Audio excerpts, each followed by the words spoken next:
నమస్కారం. ఈ learning gaps అంటే కోవిడ్-19 సందర్భంలో పాఠశాలలు దాదాపుగా ఒక 18 నెలల పాటు నుంచి ప్రత్యక్ష తరగతులు నిర్వహించకపోవడం వల్ల ఏర్పడ్డటువంటి లర్నింగ్ గ్యాప్స్ని పూడ్చడానికి విద్యార్థులకి మరి పాఠశాలలో ఆ గ్యాప్ లేకుండా కనిపించకుండా ఉండడానికి మరి వాటిని మొత్తం ఆ జరగబోయేటువంటి ప్రస్తుతం చదివేటువంటి తరగతిలో వాళ్ళు కోపప్ కావడానికి విద్యార్థులకు ఏ విధమైనటువంటి విధానంలో మనం పాఠ్యాంశాలు బోధిస్తే బాగుంటుందనేటువంటి ఉద్దేశంతో మన రాష్ట్ర విద్యాశాఖ మరియు ఎస్సీఆర్టీ మరి నిర్వహిస్తున్నటువంటి కార్యక్రమంలో మొదటి అవర్లో 10వ తరగతిలో విద్యార్థులకి ఏ విధమైనటువంటి అంశాలు చెప్తే బాగుంటుంది, మరి ఆ 10వ తరగతిలో ఉన్నటువంటి కాన్సెప్ట్స్ ఏంటి, ప్రీ కాన్సెప్ట్స్ ఏంటి అనేటువంటి అంశాల గురించి మనం డిస్కస్ చేయడం జరిగింది. ఇప్పుడు 9వ తరగతికి సంబంధించినటువంటి పాఠ్యాంశాల్లో విద్యార్థులకు ఉన్నటువంటి లర్నింగ్ గ్యాప్స్ ఏంటి, మరి ఆ విద్యార్థులు ఆ లర్నింగ్ గ్యాప్స్ పూడ్చడానికి ప్రస్తుతం జరగబోయేటువంటి 9వ తరగతిలో ఉన్నటువంటి పాఠ్యాంశాలు సరిగా అవగాహన కావడానికి కావాల్సినటువంటి ప్రీ కాన్సెప్ట్లు ఏంటి అనేటువంటి అంశాల గురించి ఈ 1 అవర్ కార్యక్రమం ఉంటుంది. మరి టీవీలు వీక్షిస్తున్నటువంటి ఉపాధ్యాయులకు మరియు మిత్రులందరికీ, అదేవిధంగా విద్యార్థులకు అందరికీ కూడా మరి ఒకసారి స్వాగతం పలుకుతూ, మరి ఈ కార్యక్రమానికి నాతో పాటుగా మిత్రులు శ్రీ ఏ నాగరాజశేఖర్ గారు, ఎస్ఆర్జీ పాఠ్యపుస్తక రచయిత, అదేవిధంగా శ్రీవి హరికృష్ణ గారు, పాఠ్యపుస్తక రచయిత మరియు ఎస్ఆర్జీ గారు మరి కార్యక్రమంలో పాల్గొంటున్నారు. నాగరాజశేఖర్ గారు, మరి విద్యార్థులు ఈ 9వ తరగతిలో ఇప్పుడు వచ్చారు. మరి 9వ తరగతిలో వచ్చినటువంటి విద్యార్థులకి ఉన్నటువంటి అంశాలలో ఏ విధమైనటువంటి లర్నింగ్ గ్యాప్స్ని ఓవర్కమ్ చేయడానికి మనం ఆల్రెడీ లర్నింగ్ గ్యాప్స్ ఏంటనేటువంటి డిస్కస్ చేయడం జరిగింది. ఇంకా మీరేమైనా సూచనలు చేయదలిచారా? నమస్తే శ్రీనివాసాచార్య గారు. ముఖ్యంగా 9వ తరగతి విద్యార్థులకు వచ్చేసరికి ఒక ప్రధానమైనటువంటి ఒక అంశం ఏంటంటే పబ్లిక్ పరీక్ష లేదు కాబట్టి ఒక రకంగా వాళ్ళు 9వ తరగతిని నెగ్లెక్ట్ చేస్తూ ఉంటారు. అదేవిధంగా వీళ్ళకు ఉన్నటువంటి మరొక ముఖ్యమైనటువంటి అంశం ఏంటంటే వీళ్ళు గతంలో ఎప్పుడైతే 9వ తరగతిలోకి ఇప్పుడు ఈ సంవత్సరం వచ్చారో ఆ 7వ తరగతి 8వ తరగతి ఈ 2 తరగతులకి సంబంధించినటువంటి చాలా అంశాలలో వీళ్ళు ఎటువంటి ప్రత్యక్ష బోధనకు నోచుకోకుండానే వీళ్ళు 9వ తరగతిలోకి రావడం జరిగింది. కాబట్టి వీళ్ళకి చాలా అంశాలలో గ్యాప్ ఉంటుంది. ఆ ప్రధానమైనటువంటి గ్యాప్ ఏంటంటే ఇప్పుడు ఇందులో 9వ తరగతిలో మనకి కెమిస్ట్రీకి సంబంధించి మన చుట్టూ ఉన్న పదార్థం, అట్లాగే మన చుట్టూ ఉన్న పదార్థం శుద్ధమైన, అట్లానే కొన్ని మెకానిక్స్, ఫిజిక్స్లో సంబంధించి కొన్ని మెకానిక్స్ అంశాలు అంటే మోషన్ కానీ, లాస్ ఆఫ్ మోషన్ కానీ ఇట్లాంటి అంశాలు ఉన్నాయి. ఈ అంశాలన్నింటినీ నేర్చుకోవాలంటే వాడి నిత్య జీవితంలో ఉండే అంశాలే కానీ ఆ నిత్య జీవితంలో ఉండేటువంటి అంశాలకు కూడా వీళ్ళు ప్రత్యక్ష బోధనకు నోచుకోకపోవటం వల్ల నిత్య జీవిత అంశాలను కూడా వాళ్ళ పాఠ్యాంశాలకు అనుసంధానించుకోలేకపోవటం అనేది ఒక చాలా పెద్ద సమస్య అయిపోయింది. కాబట్టి ఇటువంటి లెర్నింగ్ గ్యాప్ని మనం ఎట్లా పూడ్చాలనేది ఈ సెషన్లో మనం చాలా డీటెయిల్గా డిస్కస్ చేయవలసి ఉంటుంది. ఎందుకంటే 9వ తరగతి తర్వాత నెక్స్ట్ వీళ్ళు మళ్ళీ 10వ తరగతికి వెళ్తారు, అక్కడ పబ్లిక్ ఎగ్జామ్ ఫేస్ చేయాలి. కాబట్టి దీన్ని మనం ఈ లెర్నింగ్ గ్యాప్స్ ఎట్లా పూడ్చాలనేది ఇక్కడ మనం చాలా డీటెయిల్గా డిస్కస్ చేసుకోవాల్సిన అవసరం ఉంటుంది. థ్యాంక్ యూ నాగరాజశేఖర్ గారు. మనకి ఈ విద్యా సంవత్సరం అనేటువంటిది ఆల్రెడీ ఆన్లైన్ క్లాసెస్ లోపల చాలా రోజుల కింద 47-48 క్లాసులు కూడా మనకి రావడం జరిగింది. వీటిలో విర్చువల్ మోడ్లో మనకు తరగతి గదులు నిర్వహించడం జరిగింది. ఆ తర్వాత కూడా మనకి ఇప్పుడు సెప్టెంబర్ 1వ తారీఖు నుంచి ప్రత్యక్ష తరగతులు అనేటువంటిది నిర్వహించడం అనేటువంటిది జరుగుతోంది. ఆల్మోస్ట్ 166 మొత్తం కలిపితే కూడా మనకి 213 వర్కింగ్ డేస్గా మనకి అకాడమిక్ క్యాలెండర్ అనేది ప్రకటించడం జరిగింది. అయితే మనకి ఇందులో అంటే జనరల్గా యాజ్ యూజువల్గా కూడా మనకి ప్రతి సంవత్సరం 220 నుంచి 230 వరకు వర్కింగ్ డేస్ అనేటువంటి వస్తుంటాయి. మరి వచ్చేటువంటి ఈ ఇచ్చినటువంటి వర్చువల్ మోడ్లో కాకుండా ప్రత్యక్ష తరగతులు నిర్వహిస్తున్నప్పుడు మరి చాలామంది ఉపాధ్యాయులకు ఒక సంశయం ఏంటంటే ఇంతకు పూర్వం 4 ఫార్మేటివ్స్ మరియు 2 సమ్మటివ్లు నిర్వహించేటువంటి వాళ్ళు ఇప్పుడు మరి ఎన్ని ఫార్మేటివ్స్ ఎన్ని సమ్మటివ్ నిర్వహిస్తున్నారు, మరి ఆ ఫార్మేటివ్స్లలో ఉండేటువంటి వాటి లోపల మరి ఆ 4 టూల్స్ ఉంటాయి మనకి ఫార్మేటివ్లో ఉపయోగించేటప్పుడు. మరి ఈ ఫార్మేటివ్లో ఉపయోగించే 4 టూల్స్ లోపల ఏమైనా మార్పులు చేశారా అనేటువంటి అంశాల గురించి హరికృష్ణ గారు వివరిస్తారా? ఓకే శ్రీనివాసాచార్య గారు, మనకు తెలంగాణ రాష్ట్ర ప్రభుత్వం అకాడమిక్ క్యాలెండర్ని ప్రకటించడం జరిగింది. సో ఈ అకాడమిక్ క్యాలెండర్ ప్రకారం మనకు మొత్తం అంటే ఆన్లైన్ తరగతులు మరియు ప్రత్యక్ష తరగతులు రెండూ కలిపి 213 రోజులు పని దినాలుగా మనకు నిర్ణయించడం జరిగింది. సో ఈ 213 పని దినాలకు సంబంధించి అంటే ఆల్రెడీ మనకు 2.5 నెలలు గడిచిపోయింది కాబట్టి దానికి సంబంధించి ఫార్మేటివ్ అసెస్మెంట్లో కొన్ని మార్పులు చేర్పులు చేయడం జరిగింది. సో ఈ సంవత్సరానికి గాను అంటే 2021-22 సంవత్సరానికి గాను మనకు 2 ఫార్మేటివ్లు 2 సమ్మేటివ్లు నిర్వహించడం జరుగుతుంది.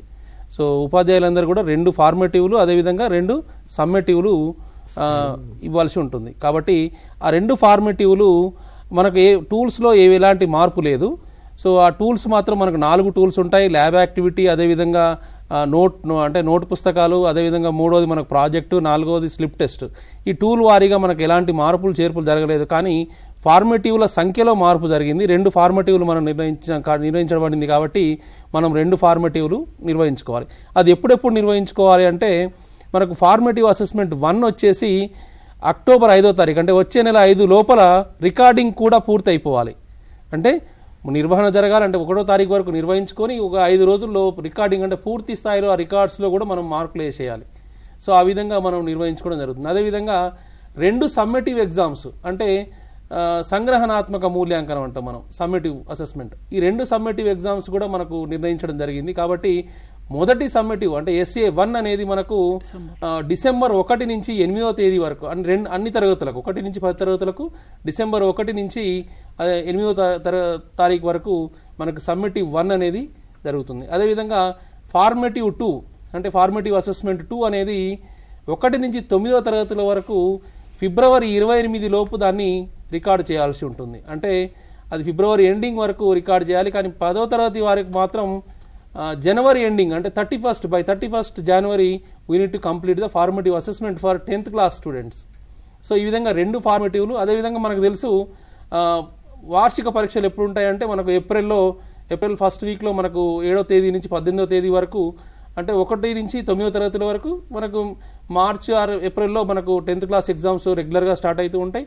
సో అంటే ఫిబ్రవరిలో ప్రీ ఫైనల్ తర్వాత SSC ఎగ్జామ్స్ ఏప్రిల్లో మనకు నిర్వహించడం జరుగుతుంది. కాబట్టి 2 ఫార్మేటివ్లు 2 సమ్మేటివ్లతో మనకు కొంత మార్పు చేర్పులకు లోనైంది ఈసారి అకాడమిక్ క్యాలెండర్.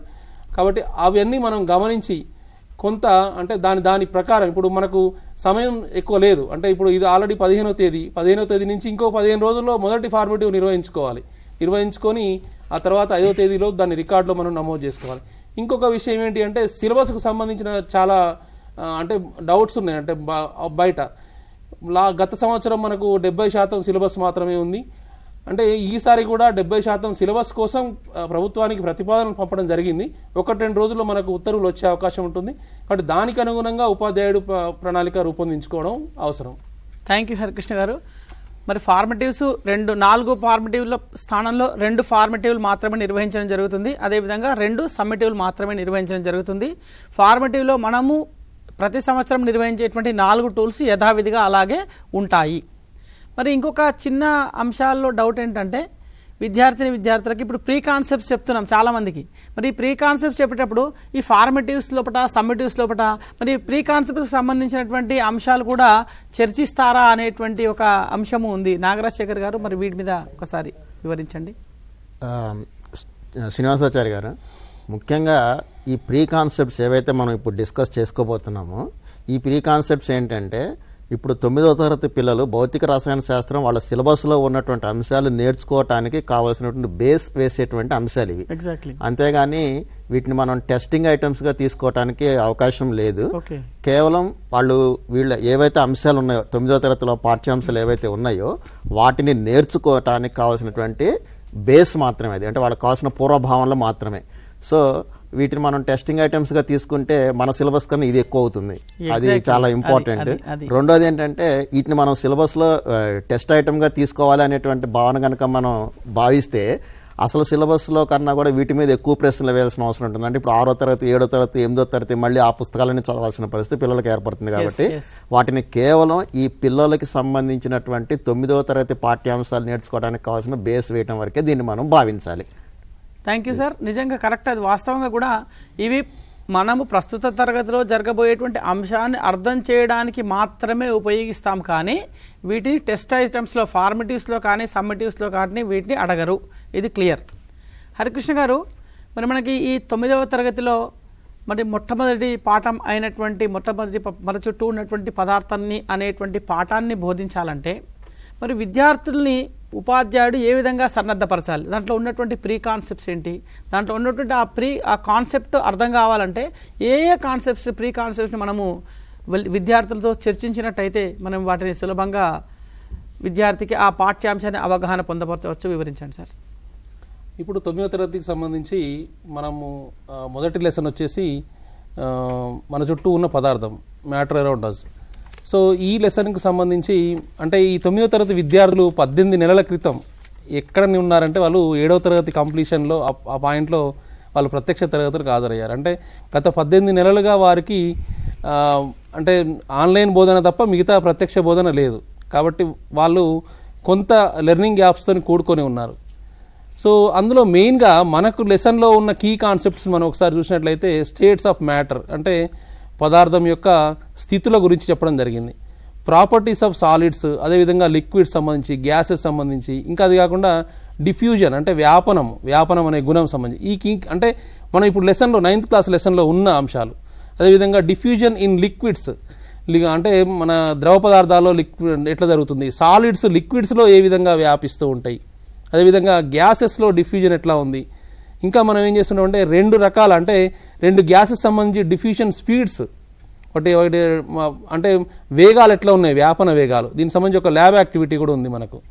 సో ఇవన్నీ మనం డిఫ్యూజన్ ఏ విధంగా ఉంటుంది, అదేవిధంగా అమరిక అంటే ఈ పార్టికల్ అంటే ఏంటి అసలు, అంటే ఒక పదార్థంలో పార్టికల్ అనేది ఒక అతి చిన్న భాగం. ఈ పార్టికల్ గురించి మనం చాలా చెప్పాల్సి ఉంటుంది, ఎందుకంటే so many particles will come afterwards. ఆ తర్వాత తరగతుల్లో పార్టికల్స్ గురించి బాగా చదవాల్సి ఉంటుంది. ఈ ఒక కణాల యొక్క అమరిక ఏ విధంగా ఉంటుంది, అది ఏది సాలిడ్స్లో ఎట్లా ఉంటుంది, అదేవిధంగా గ్యాసెస్ లిక్విడ్స్లో ఎట్లా ఉంటుంది. సో దీనికి పూర్వ భావనలు ఏంటి అంటే పదార్థం అంటే మన చుట్టూ చాలా పదార్థాలు ఉన్నాయి. మనకు 7వ తరగతిలో కానీ 6వ తరగతిలో చూసినట్లయితే ఫుడ్ అనే ఒక కాన్సెప్ట్ ఉంది. అంటే మనం ఇప్పుడు ఫర్ ఎగ్జాంపుల్ ఆ ఫుడ్కి సంబంధించిన కాన్సెప్ట్ చూసినట్లయితే మన చుట్టూ ఉన్న వివిధ రకాల పదార్థాలతోని ఆహారం ఏ విధంగా తయారు చేసుకోవచ్చు, ఆహారంలో ఎలాంటి ఇంగ్రీడియంట్స్ ఉన్నాయి. సో ఇవన్నీ పదార్థాలే. అదేవిధంగా పాలు అంటే ఈ ఫుడ్ ఐటమ్స్లోనే లిక్విడ్స్ కూడా మనం చూస్తున్నాం. సో మానవుడు జీవించాలంటే గాలి అవసరం అని మాకు ఒక భావన మనకు తెలుసు. సో ఇలాంటి అంశాలను మనం ముందుగా విద్యార్థికి చెప్పాల్సి ఉంటుంది. అంటే అసలు పదార్థం అంటే ఏంటి, ఆ పదార్థం అంటే ఏంటి అంటే మనం ఒకసారి చూసినట్లయితే పదార్థం అనేది ఒక ఏదైనా ఒక స్థలాన్ని ఆక్రమించేది మనం పదార్థంగా చెప్తున్నాం. Space which occupies space. So అలాంటి పదార్థాలు మనకు ఏమేమి ఉన్నాయి, మన చుట్టూ ఏమున్నాయి, వాటి గురించి వివరించాల్సిన అవసరం ఉంది. అదేవిధంగా వాటి ద్రవ్యరాశి ఎట్లా ఉంది, అందులో ఎన్ని రకాల పదార్థాలు ఉంటున్నాయి మన చుట్టుపక్కల. అంటే ఇది ఒక లెసన్ నుంచో తీసుకొని కాదు, అంటే నిత్య జీవితంలో ఎలాంటి పదార్థాలను మనం చూస్తున్నాం, ఆ పదార్థాలు ఎట్లా ఉన్నాయి. ఇప్పుడు మనకు బెలూన్లో గాలి ఊతాడు విద్యార్థి, సో గ్యాస్ అనేది దాన్ని మనం బంధించినాం. సో ఇందులో గ్యాస్ ఉందని మనం చెప్పగలుగుతున్నాం. హైడ్రోజన్ బెలూన్ ఉంది, అది పైకి వెళ్ళిపోతుంది వదిలేస్తే. సో ఇవన్నీ అంటే వాడు నిత్య జీవితంలో అనుభవించిన అనుభవాల నుంచి మనం ఈ చిన్న చిన్న విషయాలను మనం చెప్పాల్సి ఉంటుంది. అదేవిధంగా ఎంత వాల్యూమ్ ఆక్రమిస్తున్నాయి, వాల్యూమ్ అంటే కాన్సెప్ట్ చెప్పాలి. అంటే ఘనపరిమాణాన్ని ఎంత, ఇప్పుడు ఫర్ ఎగ్జాంపుల్ లీటర్ పాలు తీసుకున్నాం, ఎంత ఘనపరిమాణాన్ని ఆక్రమించింది, ఘనపరిమాణాన్ని ఎలా కొలుస్తాం, అంటే ఈ బేసిక్ కాన్సెప్ట్స్. అంటే కంప్రెస్ అంటే సంపీడియత అంటే ఏమిటి, సంపీడనం అంటే ఏంది. సో ఇలాంటి కొన్ని అంటే ఈ అంశాల మీద మనం సరైన అవగాహన ఇచ్చినప్పుడు మాత్రమే ఈ మన చుట్టూ ఉన్న పదార్థం గురించి మనం చెప్పే అవకాశం ఉంటుంది. అదేవిధంగా ఘన పదార్థాలకు విద్యార్థులను ఏం చేయాలంటే ఒక చిన్న ప్రాజెక్ట్ లాగా మనం చేసుకోవచ్చు. దాని మీద దీని మీద కూడా ఒక ప్రాజెక్ట్ చేయొచ్చు. ఘన పదార్థాలు, ద్రవ పదార్థాలు మన చుట్టూ కనిపించేవి, అదేవిధంగా వాటి ఏవి అంటే వాటి లక్షణాల ఆధారంగా కూడా ఒక ప్రాజెక్ట్ చేసుకోవచ్చు. అంటే విభిన్న రకాలుగా గ్రూప్ యాక్టివిటీస్తోని. ఇప్పుడు కంప్రెసింగ్ అంటే మనకు కంప్రెస్డ్ న్యాచురల్ గ్యాస్ గురించి మనకు ఒక అవగాహన ఉంది. సో విద్యార్థులు చూడకపోయి ఉండొచ్చు. ఒక చిన్న సిరంజితో మనం గట్టిగా ఒత్తితే, దాంట్లో గాలి ఉన్నప్పుడు గట్టిగా ఒత్తితే దగ్గరికి వచ్చి ఇంకా కదలదు. మళ్ళీ వదిలిపెట్టినాం అనుకోండి, మళ్ళీ వెనక్కి దంత ఉంటుంది. అంటే ప్రెషర్ ఉంటుంది, వెనక్కి తినడం అంటే ప్రెషర్ ఉంటుంది, గాలిని కూడా మనం దాన్ని కంప్రెస్ చేయొచ్చు అనే ఒక భావనను మనం చూపించవచ్చు. అదేవిధంగా లిక్విడ్ తీసుకొని మనం ఒత్తినాం అనుకోండి. సో ఇట్లాంటి అంటే చాలా సింపుల్, సిరంజి వాడేసిన సిరంజి మనకు బయట దొరుకుతుంది చాలా సింపుల్గా. కాబట్టి చిన్న చిన్న వస్తువులతోని మనం చిన్న చిన్న యాక్టివిటీస్తోని విద్యార్థికి మన చుట్టూ ఏ పదార్థాలు ఉన్నాయి, అదేవిధంగా ఒక లిస్ట్ రాసుకురమ్మని చెప్పొచ్చు. మీ ఇంట్లో ఏమేమి పదార్థాలు ఉన్నాయి, ద్రవ ఘన పదార్థాలకు సంబంధించి. వాయువు అంటే మనం రాయించలేము, కానీ ఘన ద్రవ పదార్థాలకు సంబంధించి ఏమేమి పదార్థాలు ఉన్నాయి, ఏ నిత్య జీవితంలో ఏం చూస్తున్నావు. సో ఇట్లా విద్యార్థిని పూర్వభావనల వైపు మనం మళ్లించే అవకాశం ఉంది. కాబట్టి పూర్వభావనలు అనేవి చాలా ముఖ్యమైనవి. లెర్నింగ్ గ్యాప్స్ని పూడ్చాలంటే తప్పనిసరిగా పూర్వభావనల పైన ఉపాధ్యాయుడు తగిన ప్రణాళిక రూపొందించుకొని, అంటే నేను నా యొక్క ప్లాన్ ఇది, ఒక ఉపాధ్యాయుని ప్లాన్ ఇంకొక విధంగా ఉండొచ్చు. కాబట్టి ఇదే కరెక్ట్ ప్లాన్ అని కాదు, దానికి సంబంధించిన ఏ అంశాన్నైనా జోడిస్తూ ఉపాధ్యాయుడు సొంతంగా ప్లాన్ తయారు చేసుకొని ఈ లెసన్ని ఈజీగా కంప్లీట్ చేసుకోవచ్చు. థ్యాంక్ యూ హరికృష్ణ గారు. నిజంగా మీరు అన్నట్టుగా తరగతి గదికి బాస్ ఎవరంటే ఉపాధ్యాయుడే. ఇదంతా ఈ టీవీలో చూపించిన ఇప్పుడు టెలికాస్ట్ అవుతుంది, ఇక్కడ వచ్చిన ఒక పీపీటీ ఉంది, ఈ పీపీటీనే ఇదే భగవద్గీత, దీన్నే నేను చెప్పాలనేటువంటిది కాదండి. ఇది ఒక ఉదాహరణకు మాత్రమే, ఒక మోడల్గా మాత్రమే మనం ఇవ్వడం అనేటువంటిది జరుగుతుంది. ఉపాధ్యాయుడు మన తరగతి గదిలో ఉండేటువంటి విద్యార్థులను అనుసరించి, వారి యొక్క స్థితులను అనుసరించి, వారి యొక్క స్థాయిని అనుసరించి మనము కొందరి తరగతుల్లో చాలా ఫాస్ట్గా ఉండవచ్చు, వాళ్ళు ఈ ప్రీ కాన్సెప్ట్స్ కొన్ని చెప్తే సరిపోయి ఉండొచ్చు, ఇంకా కొందరికి వీటికంటే ఎక్కువ చేర్చాల్సినటువంటి అవసరం ఉంటే చేర్చుకోవచ్చు. ఇది ఒక మోడల్గా మాత్రమే ఇవ్వడం అనేటువంటి జరుగుతుంది. ఉపాధ్యాయుడు స్వేచ్ఛగా తనంతల తాను ఒక ప్రణాళిక తయారు చేసుకొని వారి తరగతి గదికి అనుసరించి తరగతి గదిలో ఉన్నటువంటి విద్యార్థుల స్థాయిని బట్టి ప్రణాళిక తయారు చేసుకోండి. అదేవిధంగా హరికృష్ణ గారు ఇంకొక మంచి ప్రశ్న చెప్పారు ఇక్కడ. ఏంటంటే ఒక రబ్బర్ బెలూన్ లోపల గాలి ఊది పైకి వదిలితే హైడ్రోజన్ అయితే పైకి వెళ్తుంది, అంటే ఎందుకు వెళ్తుంది అనేటువంటి ఒక క్వశ్చనింగ్ మీద కూడా ఫోకస్ చేసినట్టయితే, ఎందుకు, ఏమిటి, ఎలా. ఒక సినిమా చూస్తే బాబుమోహన్ గుర్తొస్తాడు. పిల్లలకి ఏంటంటే సినిమాల గురించి చెప్తే తొందరగా అట్రాక్ట్ అవుతారు. సో అందుకని ఏంటంటే వాళ్ళని అట్రాక్ట్ చేసుకొని మన వైపు మళ్లించుకోవడం, మన తరగతికి వైపు మళ్లించుకోవడం మనకి. ఇంకొకటి శ్రీనివాసాచారి గారు జాయ్ఫుల్ లెర్నింగ్ అంటున్నాం మనం, అంటే ఉల్లాసంగా మనం యాక్టివిటీ చేయాలి. నా ఉద్దేశం ఏంటంటే ప్రతిరోజు ఒక జోక్ చెప్పండి, పిల్లవాడిని అట్రాక్ట్ చేయండి, స్కూల్కు రప్పియండి, క్లాస్ రూమ్లో అందరినీ అటెన్షన్ తీసుకొచ్చి చిన్న చిన్న అంటే వాడిని, అంటే ఇప్పుడు ఏదైనా శాంపుల్ కలెక్షన్ ఉంది, వాడిని ఇన్వాల్వ్ చేయండి, తీసుకురమ్మనండి, బాబు వెళ్ళి పలానా పదార్థాన్ని తీసుకురా, పలానా వస్తువుని తీసుకురా అని పంపించండి. సో దానివల్ల వాళ్ళ ఇన్వాల్వ్మెంట్ అనేది పెరుగుతుంది. పెరిగినప్పుడు ఏమైందంటే ఇంట్రెస్ట్ అనేది వస్తుంది. ఇప్పుడు వాడికి చిన్నప్పటి నుంచి ఆసక్తి లేదనో ఏదో రకరకాల కారణాల వల్ల వాడికి గ్యాప్స్, లెర్నింగ్ గ్యాప్ వచ్చి ఉండొచ్చు. కానీ అలాంటి గ్యాప్ పూడవాలంటే ఖచ్చితంగా ఉపాధ్యాయుడు ఇనిషియేట్ చేసుకోవాలి. మీరు అన్నట్టుగా ఉపాధ్యాయుడే బాసు, స్వేచ్ఛ అతనికి పూర్తి స్థాయి స్వేచ్ఛ ఉపాధ్యాయునికి ఉంది. రైట్ సార్, మీరు అన్నట్టుగా ఆ విధంగా ప్రశ్నించడం అనేటువంటి దాని మీద కూడా విద్యార్థులతో ఎన్ని ప్రశ్నలు వస్తే అన్ని ప్రశ్నలు వచ్చే విధంగా పురికొల్పాలి అని కోరుకుంటూ, మరి మన నాగరాజశేఖర్ గారు 9వ తరగతిలో ఉన్నటువంటి మోషన్ కావచ్చు, లాస్ ఆఫ్ మోషన్ కావచ్చు, మనకి ఇంటర్మీడియట్లోకి వెళ్ళగానే వచ్చేటువంటి టాపిక్స్ ఏంటంటే ఇవే. అంటే ప్రతి తల్లిదండ్రులు కూడా ఆశించేది ఏంటంటే మా పిల్లవాడు ఒక డాక్టర్ కావాలి, మా పిల్లవాడు ఒక ఇంజనీరింగ్ కావాలంటే దానికి బేస్ 10th క్లాస్లో ఉన్నవన్నీ సెకండ్ ఇయర్లో వస్తాయి. కానీ మన 9th క్లాస్లో ఉన్నటువంటి మెకానిక్స్కి సంబంధించినటువంటి ఈ మోషన్, చలనానికి సంబంధించి కావచ్చు, చలన సమీకరణాలకు సంబంధించి కావచ్చు, న్యూటన్ లాస్కి సంబంధించి కావచ్చు, వీటికి సంబంధించినటువంటి ఈ ప్రీ రిక్విజైట్స్, కాన్సెప్ట్స్ కానీ ఎలా ఉండాలి, మరి ఆ లెర్నింగ్ యాప్స్ అందులో ఉన్నటువంటి వాటిని ఎలా పూడ్చాలి, ఇందులో ఉన్నటువంటి ప్రీ కాన్సెప్ట్స్ ఏంటి, దాంట్లో ఉన్న కాన్సెప్ట్స్ ఏంటి అనేటువంటిది వివరించండి సార్. ఓకే, జనరల్గా ఫిజిక్స్లో కొంచెం టఫ్గా ఫీల్ అయ్యేటువంటి భాగం ఏదంటే మెకానిక్స్ పిల్లలు.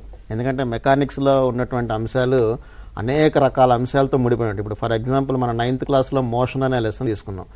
ఈ మోషన్ అనే లెసను అనేక రకాలైన అంశాలతో మనకి ముడిపడి ఉంటుంది. ఇందులో మోషన్ గురించి చర్చించేది ఫైనల్గా ఏమవుతుందంటే హయ్యర్ లెవెల్కి వెళ్ళినప్పుడు క్వాంటమ్ ఫిజిక్స్లోకి వెళ్ళిపోతుంది. క్వాంటమ్ ఫిజిక్స్లో పార్టికల్ లెవెల్లో ఉన్నటువంటి మోషన్ కూడా మనం స్టడీ చేస్తుంటాం. అసలు పార్టికల్ లెవెల్లో ఉన్న మోషన్ స్టడీ చేయాలి అంటే అసలు ముందు మోషన్ అనేది ఆన్ ద హోల్, ఒక వస్తువు ఏ రకంగా కదులుతుంది, దాంట్లో కదలికలో ఉన్నటువంటి ఏమేమి అంశాలు ఇమిడి ఉన్నాయనేది మనం నేర్చుకోవాల్సిన అవసరం ఉంటుంది. దానికి సంబంధించి ఇందులో ముందు దీంట్లో అసలు ఏ కాన్సెప్ట్స్ ఉన్నాయి, మన టెక్స్ట్ బుక్లో ఏ కాన్సెప్ట్స్ మనం చేసామనేది ఒకసారి చూసుకుంటే ఈ లెసన్ని ఒక చాలా సిస్టమేటిక్గా ఆర్గనైజ్ చేయడం జరిగింది. అసలు మోషన్ అనేది ఒక రిలేటివ్, అంటే మోషన్ అనేది సాపేక్షం అనేటువంటి కాన్సెప్ట్ మనం దాదాపు 2-3 పేజీలో దాన్ని వివరించడం జరిగింది. సాపేక్షత అనేటువంటి ఒక భావన గురించి. ఎందుకంటే పొడవు, పొట్టి ఇది రెండు వస్తువులను పోల్చినప్పుడే ఆ పొడవు పొట్టి అనేది తెలుస్తుంది. ఒక వస్తువును పట్టుకొని ఇది పొడవుదా పొట్టిదా అని చెప్పలేము. అంటే ఆ భావన పొడవు పొట్టి అనే భావన ఒక సాపేక్ష భావన, అది వేరే దాంతో పోల్చినప్పుడే తెలుస్తుంది. కాబట్టి అటువంటి భావనని, అంటే చలనం కూడా సాపేక్షమైందని చెప్పడం ఇందులో ఉన్నటువంటి ప్రధానమైన ఉద్దేశం. అట్లాగే డిస్టెన్స్, డిస్ప్లేస్మెంట్ అంటే దూరము, స్థానభ్రంశము, అట్లాగే డిస్ప్లేస్మెంట్ వెక్టార్ గీయటం ఎట్లా, స్పీడ్ అండ్ వెలాసిటీ, ఈ చాలా కన్ఫ్యూజింగ్ ఉండేటువంటి టర్మ్స్ ఈ రెండు, స్పీడ్ అండ్ వెలాసిటీ. తర్వాత అట్లనే మోషన్, టైప్స్ ఆఫ్ మోషన్స్ కూడా చెప్పాము ఇక్కడ, డైరెక్షన్ ఆఫ్ మోషన్ చెప్పాము, ఇంకా యూనిఫామ్ మోషను, నాన్ యూనిఫామ్ మోషను, ఇట్లాంటి అంశాలన్నీ కూడా ఇందులో మనం చెప్పుకుంటూ వెళ్ళాం. వీటన్నిటి తర్వాత మోషన్లో అంటే చలనంలో ఉన్న వస్తువుకు ఉన్నటువంటి ప్రధానమైనటువంటి ధర్మమైనటువంటి త్వరణం, యాక్సలరేషన్ గురించి చెప్పాము. ఇట్లా ఈ మోషన్ని మనం డిస్కస్ చేసుకుంటూ వెళ్ళాం ఇందులో. సో ఒక రకంగా చెప్పాలంటే ఈ పదాలన్నీ కూడా కొంచెం దగ్గరగా ఉన్నట్టు అనిపిస్తుంది. మన నిత్య జీవితంలో వాడేటువంటి పదాలు కొద్ది దగ్గరగా ఉన్నట్టే అనిపిస్తామే కానీ, ఇప్పుడు ఉదాహరణకి వడి వేగము, దూరము, స్థానభ్రంశము, ఇట్లాంటి పదాలకి చాలా డిమార్కేషన్ చాలా లైట్గా ఉంటుంది. అది చాలా క్లియర్గా అర్థం కావాలంటే పిల్లలకి బోల్డ్ అనే భావనలు అర్థమై ఉండాలి. దానికి ఉన్నటువంటి ప్రీ రిక్విజైట్స్ ఏం కావాలో ఒకసారి మనం స్క్రీన్ మీద చూద్దాం. ఇప్పుడు అందులో కాన్సెప్ట్ ఆఫ్ మోషన్ చెప్పాలంటే మనకు 7th క్లాస్లో దీని గురించి మనం డిస్కస్ చేసాం. టైప్స్ ఆఫ్ మోషన్ అంటే స్థానీయ రేఖీయ చలనము, అట్లాగే భ్రమణ చలనము, తర్వాత కంపన చలనం, ఇట్లాంటివి కూడా డిస్కస్ చేసాం. అట్లాగే వేగం గురించి కూడా డిస్కస్ చేసాం మనం కొన్ని పాఠాలు. అంటే అందులో యూనిఫామ్ మోషను, నాన్ యూనిఫామ్ మోషను, అంటే సమ వేగము, అసమ వేగం, ఇట్లాంటివి కూడా డిస్కస్ చేసాం. ఇంకా ఏంటంటే అన్నిటికన్నా ముఖ్యమైనది మోషన్, అంటే ఈ చలనాన్ని మనం చాలా పిల్లలకు క్లియర్గా అర్థమయ్యేటట్టు చెప్పాలి అంటే అత్యంత ముఖ్యమైనది అంటే గ్రాఫ్స్ ద్వారా చెప్పగలం. ఈ చలనానికి సంబంధించినటువంటి గ్రాఫ్స్ గీయాలంటే అసలు గ్రాఫ్ పేపర్ మీద ఒక ప్రధానమైనటువంటి కాన్సెప్ట్ పిల్లలకు ఉండాలి. అందులో ఎక్స్ అక్షం ఏంటిది, వై అక్షం ఏంటిది, ఎక్స్ అక్షం మీద ఏం తీసుకోవాలి, వై అక్షం మీద ఏం తీసుకోవాలి, అందులో ఉన్నటువంటి గళ్ళ గురించి, అంటే ఒక గడిలో ఎన్ని భాగాలు ఉంటాయి, అట్లాగే స్కేల్ తీసుకోవటం, అంటే అక్కడ ఉన్నటువంటి కొలతల ఆధారంగా స్కేల్ తీసుకోవటం, ఆ స్కేల్కి అనుగుణంగా పాయింట్లను గుర్తించడం గ్రాఫ్లో, ఆ పాయింట్లని ఒక స్ట్రైట్ లైన్ ద్వారా గీయటం, లేకపోతే ఒక ఫ్రీ హ్యాండ్ డయాగ్రామ్ ద్వారా గీయటము, ఇట్లాంటివి చాలా ఇంపార్టెంట్ టాపిక్. ఇది గ్రాఫ్ గురించి చాలా క్లియర్గా చెప్పాలి. అట్లాగే వేగాన్ని కొలవటం ఎట్లా, అంటే వేగాన్ని కొలవటానికి ఉన్నటువంటి పారామీటర్స్, దూరము, సమయము, ఇట్లాంటి వాటిని కొలవటంలో వేగాన్ని ఎట్లా కొలవగలము, అటువంటి పారామీటర్స్ తెలుసుకోవాలి. తర్వాత యావరేజ్ స్పీడు, యావరేజ్ డిస్టెన్స్, ఇట్లాంటివన్నీ తెలుసుకోవాలి. అట్లాగే ఈ చలనానికి సంబంధించి కొన్ని సమీకరణాలు డిస్కస్ చేసాం మనం 9th క్లాస్లో. ఆ సమీకరణాలు మనం నేర్చుకోవాలి అంటే కొన్ని మ్యాథమెటికల్ ఫార్ములా, అంటే a+b² అనే ఫార్ములా కానీ, a² - b² అనేటువంటి ఫార్ములా కానీ, ఈ ఫార్ములాస్ అనేవి కూడా పిల్లలకి నేర్పాల్సిన అవసరం ఉంటుంది. ఎందుకంటే ఇవి చిన్న తరగతులు అంటే 8th క్లాస్లో నేర్చుకొని ఉంటారు. మళ్ళీ 8th నుంచి 9thకి వచ్చేసరికి ఆ ఫార్ములాస్ రావాల్సిన అవసరం ఉంటుంది. 8th ప్రత్యక్ష బోధన లేదు కాబట్టి మళ్ళీ ఆ ఫార్ములాస్ కూడా మనం నేర్పాల్సిన అవసరం ఉంటుంది. అంటే ఇక్కడ ఒకటి గుర్తుపెట్టుకోవాల్సింది ఏంటంటే, ఒక భౌతిక శాస్త్ర ఉపాధ్యాయుడిగా కేవలం భౌతిక శాస్త్రమే చెప్తానంటే కుదరదు. ఆ భౌతిక శాస్త్రాన్ని మనం చాలా ఎఫెక్టివ్గా బోధించాలి అంటే దానికి సంబంధించిన కొన్ని గణిత భావనలు కూడా చాలా అవసరం. ఆ గణిత భావనలు చెప్పాల్సిన బాధ్యత కూడా ఖచ్చితంగా భౌతిక శాస్త్ర ఉపాధ్యాయుడు తీసుకోవాల్సిన అవసరం ఉంటుంది. కాబట్టి ఈ అంశాలను మనం దృష్టిలో పెట్టుకొని ఈ చలనం అనేటువంటి పాఠాన్ని మనం బోధించవలసిన అవసరం ఉంటుంది. అట్లాగే నెక్స్ట్ లెసన్ ఉంది లాస్ ఆఫ్ మోషన్ అంటే గమన నియమాలు. ఈ గమన నియమాలు అనగానే మనకి గుర్తొచ్చేటువంటి ప్రధానమైనటువంటి శాస్త్రవేత్త ఎవరంటే న్యూటన్ గుర్తొస్తాడు అందరికీ. కానీ న్యూటన్ కన్నా ముందు ఈ గమన నియమాల గురించి మనం మాట్లాడాలి అంటే అసలు ఒక వస్తువు యొక్క స్థితి ఏంటి అనేటువంటి దాని మీద చాలా అపోహలు, కొన్ని సిద్ధాంతాలు బయలుదేరినాయి. అందులో ప్రధానమైనది అరిస్టాటిల్ సిద్ధాంతం ఏంటిది, అట్లా అరిస్టాటిల్ చేసిన ప్రతిపాదన ఏంటిది, దానికి గెలీలో ఎటువంటి మార్పులు చేసి దానికి ఎటువంటి సిద్ధాంతాన్ని ప్రతిపాదించాడంటే, ఒక వస్తువు యొక్క స్థితి చలన స్థితి అంటాం. చలన స్థితి అంటే వస్తువు రెస్ట్ అంటే నిశ్చల స్థితిలో ఉండొచ్చు, చలనంలో ఉండొచ్చు, దేనైనా స్థితి అంటాం. కాబట్టి ఆ వస్తువు యొక్క స్థితికి సంబంధించి వాళ్ళిద్దరు చేసిన ప్రతిపాదనలు ఏంటి, అట్లాగే వీటి నుంచి లాస్ ఆఫ్ మోషన్స్ ఎట్లా పుట్టుకొచ్చినాయి, అంటే గమన నియమాలు ఎట్లా పుట్టుకొచ్చినాయి. మనకి 3 గమన నియమాలు ఉన్నాయి. మొదటి గమన నియమము, రెండో గమన నియమము, మూడో గమన నియమం అని. ఈ గమన నియమాలు ఎట్లా పుట్టుకొచ్చినాయి? మొదటి గమన నియమం దేని గురించి డిస్కస్ చేస్తుంది అంటే జడత్వం గురించి డిస్కస్ చేస్తుంది. జడత్వం అనేటువంటి భావన పిల్లలకి చాలా అద్భుతంగా మనం వివరించి చెప్పగలగాలి. ఎందుకంటే మన నిత్య జీవితంలో బోల్డని ఉదాహరణ ఉంటాయి జడత్వానికి. అట్లాగే రెండో గమన నియమం మొమెంటం, అంటే ద్రవ్యవేగం గురించి, దాని నుంచి బలం అనే దానికి ఒక స్పష్టమైనటువంటి నిర్వచనాన్ని ఇవ్వగలుగుతుంది. అట్లాగే మూడవ గమనీయం పిల్లలు బాగా ఎంజాయ్ చేసేటువంటి గమనీయం, అది యాక్షన్ రియాక్షన్, చర్య ప్రతిచర్యకి సంబంధించింది. అట్లాగే ఇంకా నెక్స్ట్ ఏంటంటే అన్నిటికన్నా ముఖ్యమైనది ఇంపల్స్. ఇది చాలా ఇంపార్టెంట్. ఎందుకంటే ఒక్కొక్కసారి ఒక చిన్న యాక్సిడెంట్ జరిగిందనుకోండి, డ్యామేజ్ చాలా ఎక్కువ ఉంటుంది, ఒక్కోసారి చాలా తక్కువ ఉంటుంది. తక్కువ డ్యామేజ్ ఉండడానికి కారణం ఏంటి, ఎక్కువ డ్యామేజ్ ఉండడానికి కారణం ఏంటి అనే దానికి తెలుసుకోవాలి అంటే ఇంపల్స్ అనేది చాలా ఇంపార్టెంట్. కాబట్టి ఈ ప్రచోదనం చాలా ఇంపార్టెంట్. మరి ఈ లాస్ ఆఫ్ మోషన్లో పిల్లలకి ఈ విషయాలన్నీ కూడా మనం నేర్పించాలి అంటే ఎటువంటి ప్రీ కాన్సెప్ట్స్ ఉండాలి అనేది ఒకసారి చూద్దాం. ఒకసారి స్క్రీన్ మీద చూడండి ప్రీ కాన్సెప్ట్స్ ఏముంటాయో. ఈ ప్రీ కాన్సెప్ట్స్ ఏంటంటే నిందా చెప్పుకున్నట్టు స్టేట్ ఆఫ్ అన్ ఆబ్జెక్ట్, అంటే ఒక వస్తువు యొక్క స్థితి ఏంటి అసలు, అంటే చలన స్థితి కావచ్చు, నిశ్చల స్థితి కావచ్చు, ఏదైనా సరే ఆ స్థితి అనేది ఎట్లా డిఫైన్ చేశారు. రెండోది ఏంటంటే ఇంక్లైన్డ్ ప్లేన్ అంటే మనకి వాలుబల్ల అనగానే మనకి దానికి ఏదో పెద్ద ల్యాబొరేటరీలో ఎక్విప్మెంట్ అవసరం లేదు, జస్ట్ ఒక బెంచ్కి ఒక బల్ల వేసినా కూడా అది కూడా వాలుబల్ల అవుతుంది. అటువంటి వాలుబల్ల మీద మనం చేసేటువంటి ప్రయోగాలు రకరకాలు ఉన్నాయి. ఆ ప్రయోగాలన్నింటినీ కూడా మనం ఎట్లా చేయగలం. తర్వాత అన్నిటికన్నా ముఖ్యమైనది ఏంటంటే ఫ్రిక్షన్, ఘర్షణ అనేది చాలా ఇంపార్టెంట్. ఎందుకంటే ఇక్కడ ఉన్నటువంటి చలనంలో ఉన్నటువంటి ఈ లాస్ ఆఫ్ మోషన్స్ అన్నీ కూడా దేని ఆధారంగా చెప్పారంటే ఘర్షణ లేదని ఊహించుకొని చెప్పినటువంటి భావనలు ఇవన్నీ. మరి ఘర్షణ ఎటువంటి ప్రభావాన్ని చూపిస్తుంది అనేది కూడా ఇక్కడ చాలా ఇంపార్టెంట్. కాబట్టి ఘర్షణ అంటే ఘర్షణలో ఉండే రకాలు ఏంటి, ఘర్షణ ఎట్లా ఉపయోగపడుతుంది మనకి, ఘర్షణ వల్ల మనకు లాభాలు ఏంటి, నష్టాలు ఏంటి, ఇది కొంచెం డీటెయిల్గా మనం పిల్లలకి చెప్పాల్సిన అవసరం ఉంటుంది. తర్వాత ఏంటంటే బలం, మనకి 8th క్లాస్లో బలంలో రకాలు ఇవన్నీ ఉన్నాయి కూడా. కాబట్టి బలం అంటే ఏంటిది, ఇక్కడ మనం 9th ఏం నేర్చుకుంటామంటే బలానికి ఒక మ్యాథమెటికల్ ఫార్ములా నేర్చుకుంటాం మనం బలానికి. కానీ బలం అనే భావన 8th క్లాస్లో ఉంటుంది. కాబట్టి 8th క్లాస్లో ఉన్నటువంటి బలం అనే భావనకి సంబంధించిన అంశాలన్నీ కూడా ఖచ్చితంగా మనం పిల్లలకి తెలియజెప్పాల్సిన అవసరం ఉంటుంది. అట్లాగే నెట్ ఫోర్స్ అంటే ఫలిత బలం మీద మనకి 8th క్లాస్లో మనం కొన్ని భావనలు నేర్చుకొని ఉంటాం. వాటికి సంబంధించినటువంటి అంశాలు అక్కడేమో మనం జస్ట్ మనం ఫలిత బలం అనేటువంటి భావన నేర్చుకుంటాం. కానీ ఇక్కడ మ్యాథమెటికల్గా నేర్చుకున్నాం. ఫలిత బలం అనేదాన్ని మ్యాథమెటికల్గా నేర్చుకుంటాం కాబట్టి ఇక్కడ చాలా ఇంపార్టెంట్ అది. అట్లాగే మాస్ అంటే ద్రవ్యరాశి ఏంటిది, వెలాసిటీ ఏంటిది, తర్వాత యాక్షన్ రియాక్షన్ ఏంటిది. యాక్షన్ రియాక్షన్ కొన్ని ఉదాహరణల ద్వారా చెప్పండి. మనం అంటే చాలా ఉదాహరణలు చెప్పాలి యాక్షన్ రియాక్షన్కి. ఎందుకంటే మనం కూర్చుంటంలో యాక్షన్ రియాక్షన్ ఉంది, నడవటంలో యాక్షన్ రియాక్షన్ ఉంది.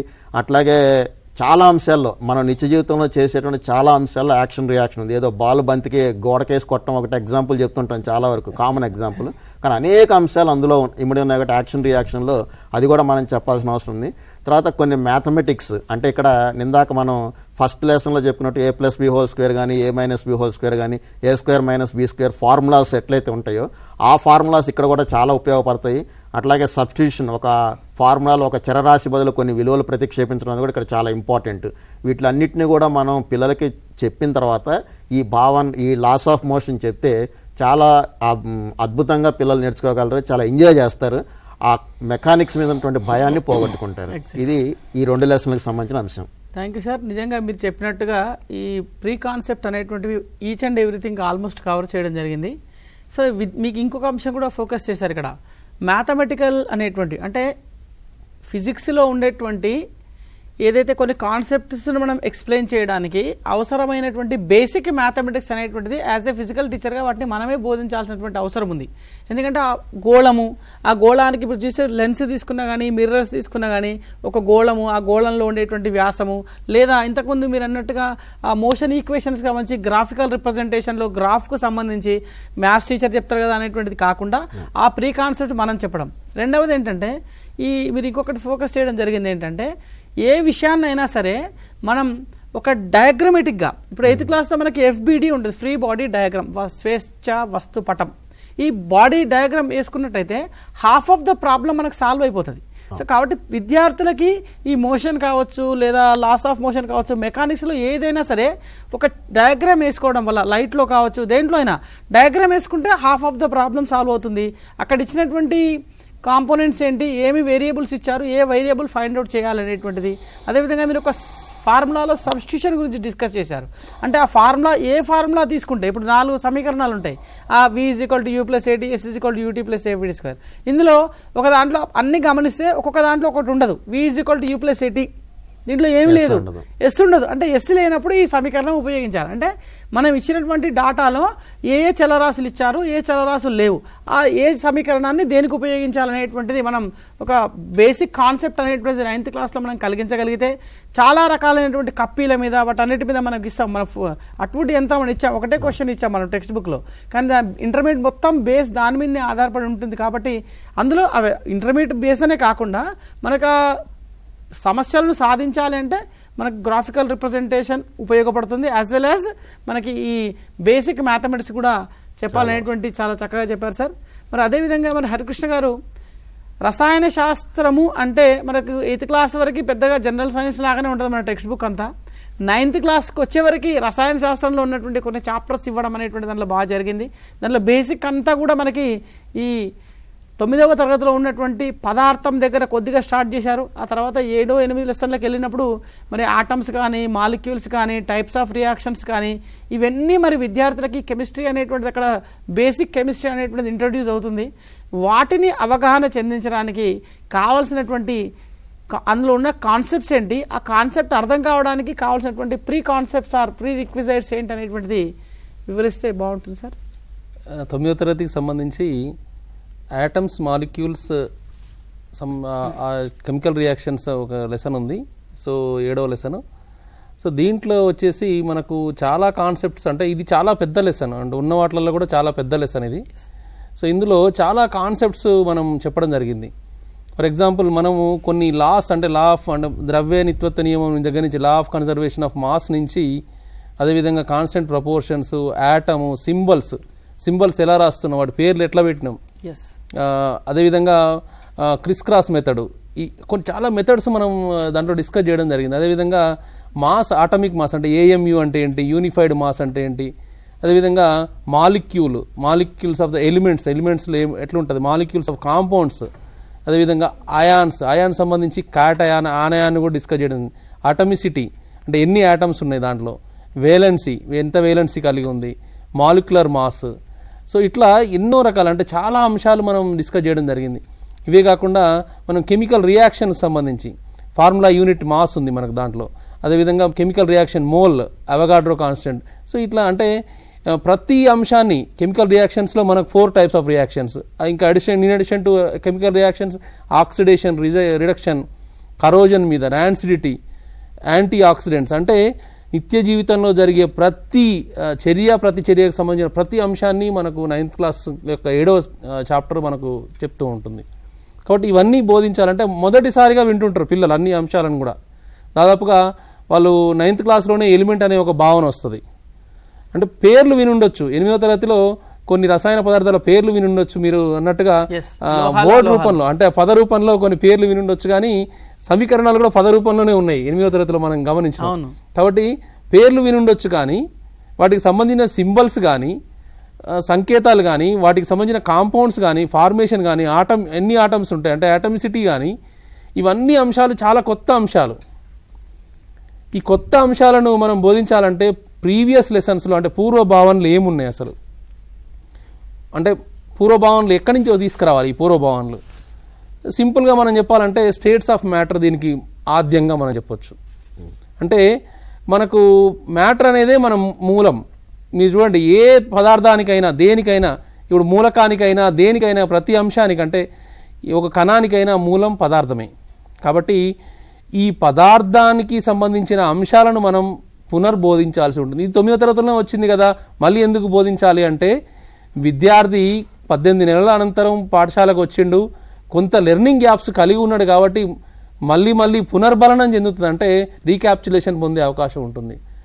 కొంత అంటే మనం ఒక జిస్ట్ లాగా అంటే అవుట్లైన్ లాగా ఇస్తే విద్యార్థికి సంపూర్ణ అవగాహన కలిగించినట్టు ఉంటుంది. ఒకసారి మనం ప్రీ రిక్విజిట్స్ ఏమున్నాయో చూద్దాం ఒకసారి, అంటే ప్రీ కాన్సెప్ట్స్ మనం దాంట్లో ఏముందో ఒకసారి స్లైడ్లో చూద్దాం.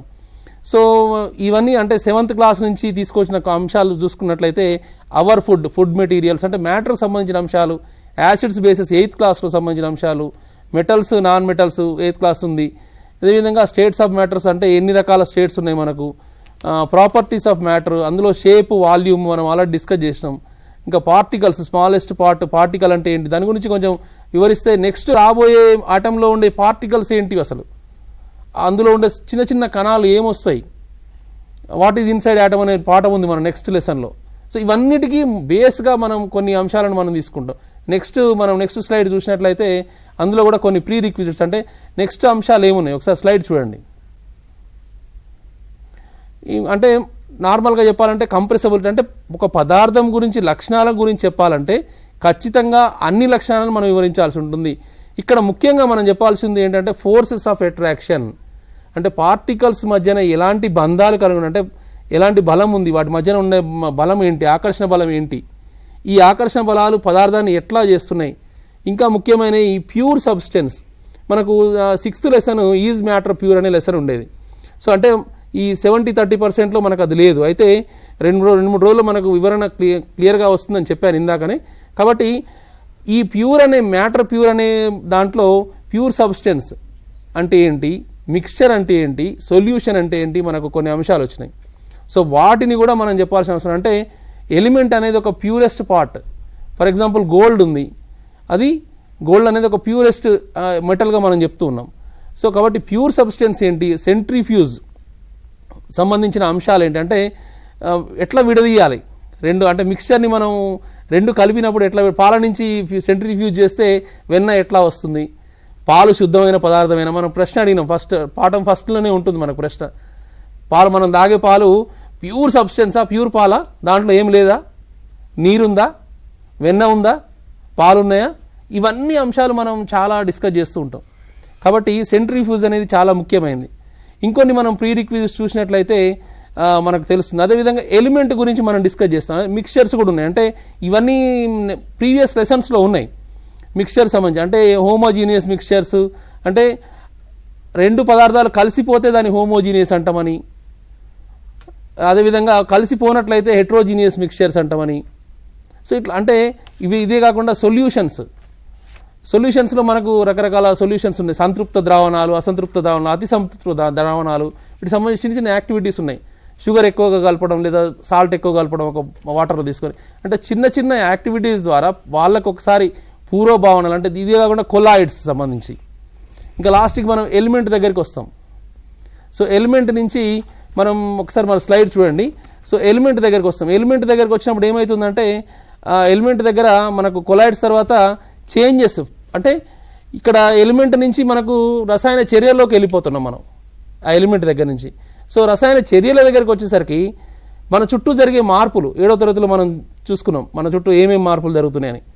అవి భౌతిక మార్పులా, రసాయన మార్పులా, రివర్సబుల్ రియాక్షనా, ఇర్రివర్సబుల్ రియాక్షనా, అంటే రివర్సబుల్ రియాక్షన్స్ కూడా ఉన్నాయని విద్యార్థులకు తెలియాలి. ఫర్ ఎగ్జాంపుల్ అమ్మోనియా ఎట్లా ఏర్పడుతుంది, నైట్రోజన్ హైడ్రోజన్ కలిస్తే ఏర్పడుతుంది, ఏ సందర్భంలో ఏర్పడుతుంది కూడా చెప్పాలి. మెరుపులు మెరిసినప్పుడు, ఉరుములు ఉరిమినప్పుడు మాత్రమే ఏర్పడుతుంది, అంటే ప్రకృతిలో కూడా ఏర్పడుతుంది నైట్రోజన్ అమ్మోనియా అనేది చెప్పాలి విద్యార్థులకి. సో ఇలాంటి రివర్సబుల్ రియాక్షన్స్, ఇర్రివర్సబుల్ అంటే ఫర్ ఎగ్జాంపుల్ జింక్ HCl కలిసింది, జింక్ క్లోరైడ్ ఏర్పడింది, హైడ్రోజన్ వాయువు పైకి వెళ్ళిపోయింది, మళ్ళీ రివర్స్ అయిద్దా, కాదు. కాబట్టి దాన్ని ఏమంటున్నాం మనం, ఇర్రివర్సబుల్ రియాక్షన్ అంటున్నాం.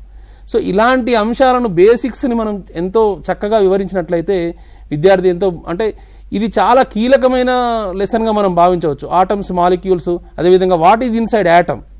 సో యాటమ్ లోపల ఏముంది, ఇది ఒక మిస్టరీ. ఈ యాటమ్ లోపల ఏముంది అని తెలుసుకోవడానికి ఎంతోమంది శాస్త్రవేత్తలు తన జీవితాలను, అంటే వాళ్ళ లైఫ్ లాంగ్ వాళ్ళు ఫైట్ చేసినా కానీ తెలుసుకోలేకపోయారు, కానీ కొంతమంది శాస్త్రవేత్తలు సఫలీకృతమయ్యారు. సో ఇలాంటి అంశాలను మనం విద్యార్థులకు ఎంతో ఇంట్రెస్టింగ్, అంటే ఆ శాస్త్రవేత్తల గురించి కూడా మనం చెప్పాలి. సో కీ కాన్సెప్ట్స్ ఏంటి ఒకసారి చూద్దాం. యాటము, సబ్ యాటమిక్ పార్టికల్స్, అంటే మనం 9th క్లాస్లో బోధించే అంశాలు ఇవి. సో ఐసోటోప్ల వరకు ఉంది, వేలెన్సీ గురించి ఉంది, అటమిక్ మాస్ నెంబర్ ఉంది, అటమిక్ నెంబర్ అంటే ఏంటి అనేది, ఇవన్నీ ఉన్నాయి. అయితే ప్రీ రిక్విజిట్స్ ఏంటి చెప్పాలి వీటికి. సో ఎలిమెంట్స్, కాంపౌండ్ ఎట్లా ఫామ్ అవుతుంది, అదేవిధంగా హిస్టారికల్ డెవలప్మెంట్, డాల్టన్ ఏం చేసిండు, అదేవిధంగా అంటే డాల్టన్ నుంచి చివరి వరకు హైసెన్బర్గ్ కానీ చివరికి మనకు ష్రోడింగర్ ఈక్వేషన్ వరకు కూడా ఇదొక క్రోనలాజికల్ ఆర్డర్లో మనం నిర్మించుకున్నట్లయితే ప్రతి ఒక్కరి సైంటిస్టుల చరిత్ర అని చెప్పినట్లయితే విద్యార్థులకు చాలా ఇంట్రెస్టింగ్గా ఉండే అవకాశం ఉంది. ఇదే కాకుండా పార్టికల్స్ మనం చెప్పుకున్నాం, చిన్న భాగమే కణం అని. ఇలాంటి కణాలు ఎన్ని ఉన్నాయి లోపల, ఇలాంటి కణాలు ఏమేమి ఉండొచ్చు, ముందు చెప్తే నష్టమేం లేదంటే ఎలక్ట్రాన్ డిస్కవరీకి ఎన్ని కష్టాలు పడ్డారు, సో డిశ్చార్జ్ ట్యూబులు ఉండేవి. ఆ డిశ్చార్జ్ ట్యూబుల్లో ఎన్నో రకాల ప్రయోగాలు చేస్తే కొన్ని వేల డిశ్చార్జ్ ట్యూబ్లో ప్రయోగాలు చేసి చేసి చేసి లాస్ట్కి ఒక ఎలక్ట్రాన్ అనేది కనుగొనబడింది. అంటే గతంలో ఇంత టెక్నాలజీ లేనప్పుడు చిన్న చిన్న డిశ్చార్జ్ ట్యూబ్ల ద్వారా వాళ్ళు కనుక్కున్న ఇంత కష్టాన్ని మనం ఒక స్టోరీ లాగా క్రానలాజికల్ ఆర్డర్లో పెట్టి చెప్పినట్లయితే ఈ కణాలు ఏ విధంగా కనుగొనబడ్డాయి. అదేవిధంగా మైకెల్ ఫారడే ఎక్స్పెరిమెంట్ ఛార్జ్ గురించి సంబంధించి మనకు ఆల్రెడీ 8th క్లాస్ టెక్స్ట్ బుక్లో ఉంది. అది కప్ప కాలు వనకడం గమనించండి ఆయన ఏమనుకున్నాడు, నిజంగానే దానికి కూడా ఛార్జ్ ఉంది అనుకున్నాడు. సో అట్లా అంటే ఆ స్టోరీని మళ్ళీ కనుక మనం బోధించినట్లయితే, మళ్ళీ చెప్పినట్లయితే ఛార్జ్ అంటే ఏంటి, ఛార్జ్ పార్టికల్స్ అంటే ఏంటి, ఇవన్నీ విద్యార్థులకు ఎంతో సులభంగా అర్థం చేసే అవకాశం ఉంది. అదేవిధంగా ఈ ఛార్జ్ అభినందించడం అనేటువంటిది ఒక ఎందుకంటే మనకు ఒక లెర్నింగ్ మనకు ఒక అకాడమిక్ స్టాండర్డ్ లో అభినందించడం అనేది మనకు ఒకటి ఉంది. అంటే శాస్త్రవేత్త యొక్క కృషిని అభినందించగలగాలి మనం కూడా అంత ఎత్తుకు ఎదగాలి. మనం అంటే విద్యార్థి అంత ఎత్తుకు ఎదగాలంటే ఖచ్చితంగా వాడి కృషిని ఎంత కృషి పడ్డాడు. ఫర్ ఎగ్జాంపుల్ ఎంతో మంది శాస్త్రవేత్తల జీవితాన్ని రాంటజన్ ఏం చేసిండు, ఎక్స్రేని కనుక్కునే క్రమంలో ఆయన ప్రాణాలను వదిలిపెట్టిండు. అంటే ఇలాంటి చాలా ఇబ్బంది. అంటే క్యూరీ ఫ్యామిలీ కూడా అదే ఎఫెక్టెడ్, అంటే రేడియో యాక్టివ్ ఎలిమెంట్స్ కి ఎఫెక్ట్ అయినరు.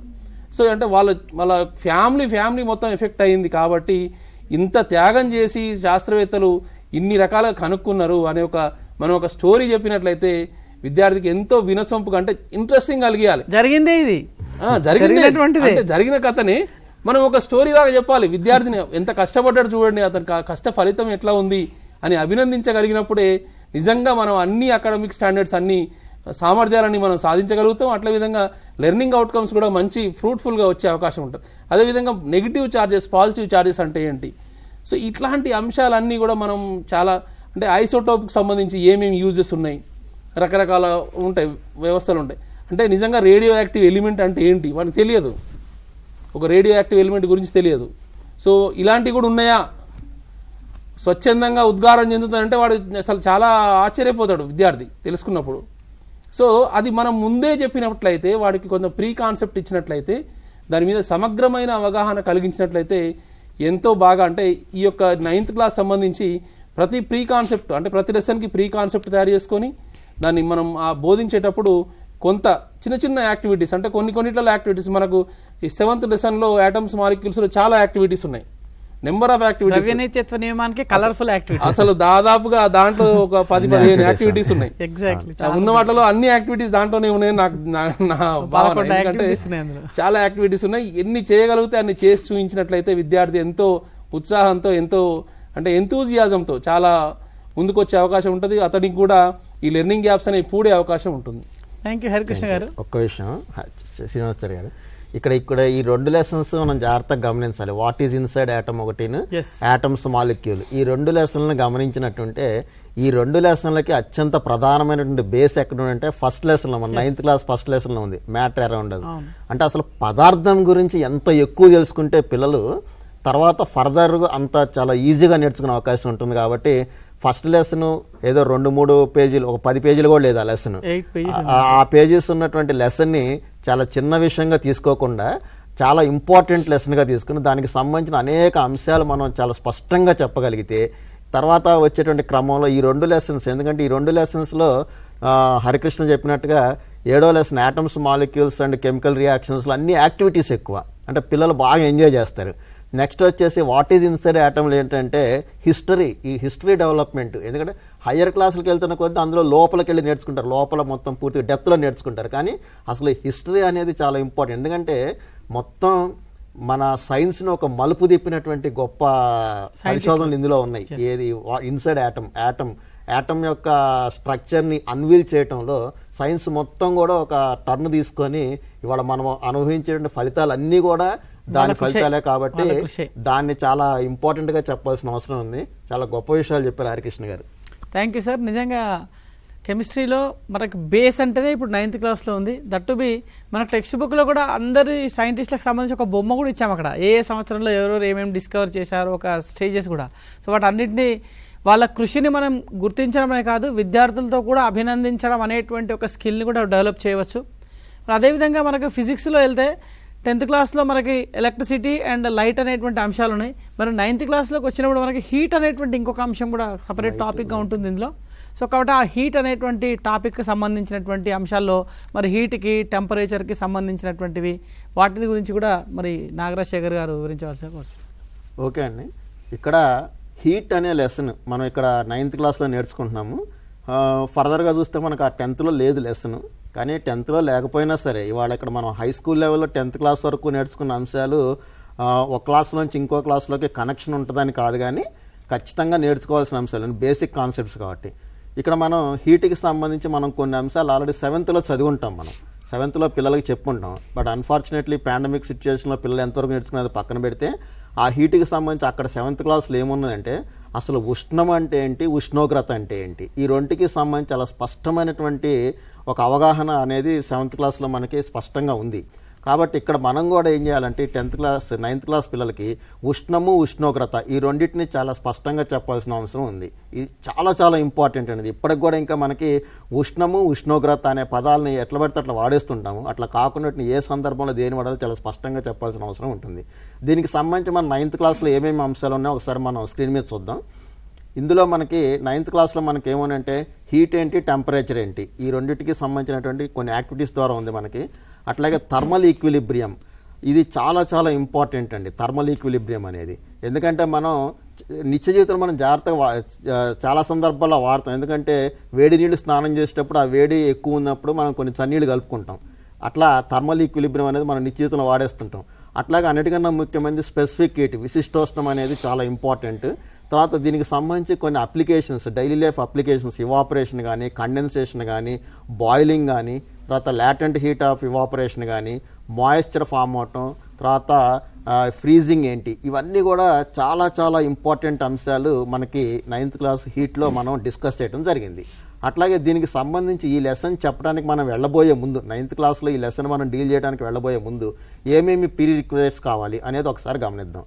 మనకి చాలా బాగా ఉపయోగపడే text 7th class text book అండి. 7th క్లాస్ టెక్స్ట్ బుక్లో వీటికి సంబంధించిన అంశాలు చాలా డిస్కస్ చేసాం మనం.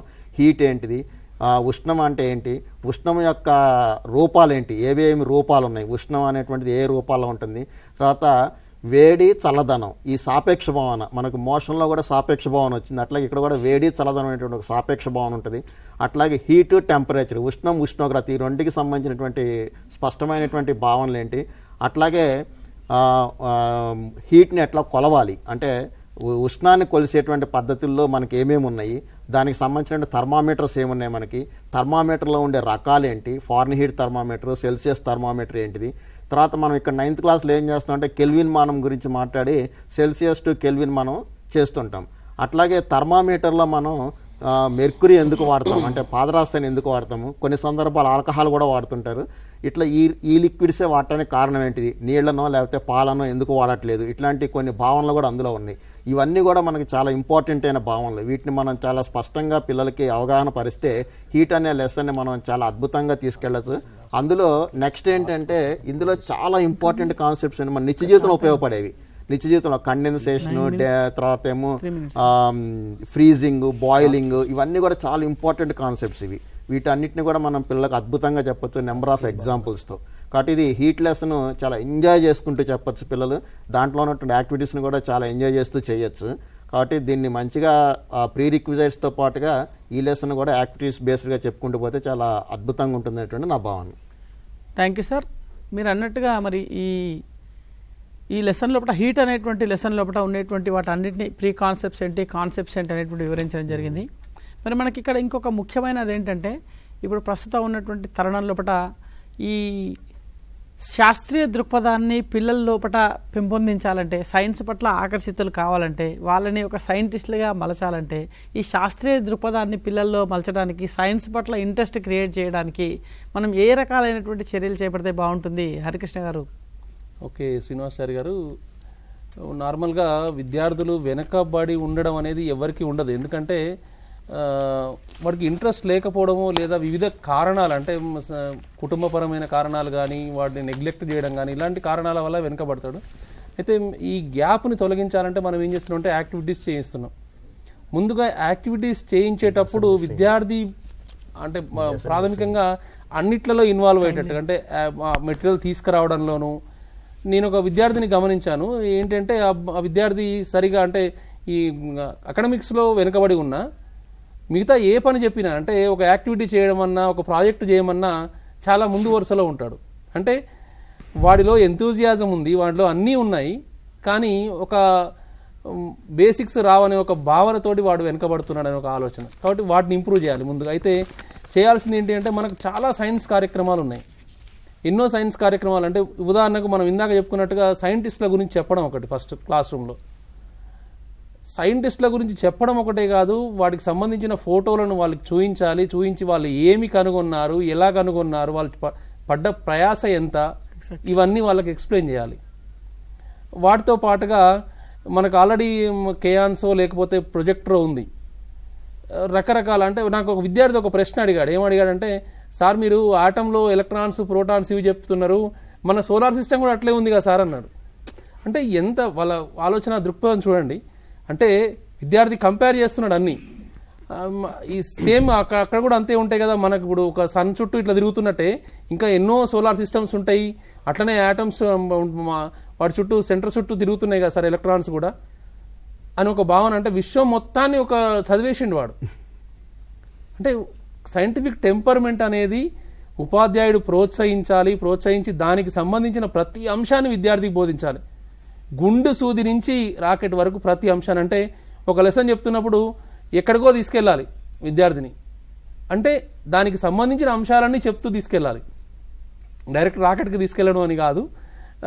అంటే ఆ విధమైన భావనలను మనం సంబంధించిన భావనలు చెప్పాలి, ప్రతి దాన్ని ప్రోత్సహించాలి. అంటే నాకెందుకులే ఇంకొక టీచర్ చేస్తాడు కదా.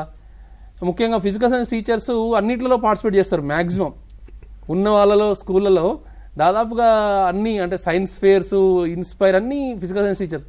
కాబట్టి ఇలాంటి మనమే ఎక్కువగా ప్రోత్సహించినట్లయితే, అంటే సైన్స్ను మనం బాగా ప్రోత్సహించి ప్రతి కార్యక్రమాన్ని, ఎన్ని కార్యక్రమాలు అంటే దాదాపు సైన్స్ యాక్టివిటీస్ చాలా ఉంటాయి. రోజు మీరు ప్రేయర్లో కానీ మీరు మీ క్లాస్లో కానీ ఆ రోజు సైంటిస్ట్ యొక్క బర్త్డే గురించి చెప్పండి. సో సైన్స్ గురించి ఇంట్రెస్ట్ వచ్చేట్టు చేయండి. అదేవిధంగా ఆ మెటీరియల్ని మీరు అంటే చిన్న చిన్న యాక్టివిటీస్తో ఏ విధంగా తయారు చేయాలో పిల్లలకు నేర్పించండి, చిన్న చిన్న ప్రాజెక్టులు చేయించండి. సో అట్లాంటి అంశాలతోని మనం ముందుగా అంటే ప్రీ ప్లాన్ తోటి ప్రతి తరగతి గదికి అంటే ప్రతి క్లాస్లో మనం చేయించినట్లయితే, అంటే 10వ తరగతి నుంచి 6వ తరగతి నుంచి మొదలు పెడితే 10వ తరగతి వరకు విద్యార్థుల్లో మనం ఈ శాస్త్రీయ దృక్పథాన్ని, అంటే సైన్స్ ఎంత గొప్పతనం ఎట్లాంటిది, ఈ సైన్స్ ఎంత గొప్పగా ఎదిగింది. మనం చరిత్రను చూసినట్లయితే లాస్ట్ 400 years నుంచే సైన్స్ డెవలప్మెంట్ చాలా ఎక్కువ ఉంది, అంతకుముందు అంతా నార్మలే.